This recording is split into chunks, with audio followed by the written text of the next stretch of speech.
Right. రెండోది చిన్నపిల్లల్ని ఇందులోకి లాగడం అంటే పాలిటిక్స్లోకి. చిన్నపిల్లల్ని పాలిటిక్స్లోకి తీన్మార్మలన్న లాగిందా? చిన్నపిల్లలను ఎత్తిన తలంబరాలు ఎత్తిచ్చి భద్రాద్రి ఆలయానికి తోలిన తీన్మార్మలన్నా?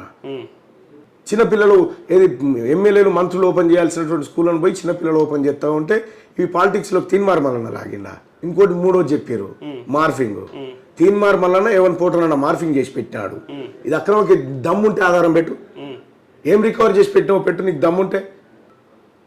నువ్వు ఐపీఎస్ని నేను ఇది చేసిన ఇలా ఫేరోస్ అందరినీ ముంచిపోయినావు. నువ్వు ఇలా కేసీఆర్ కాళ్ళకాడ తాకట్టు పెట్టినావు.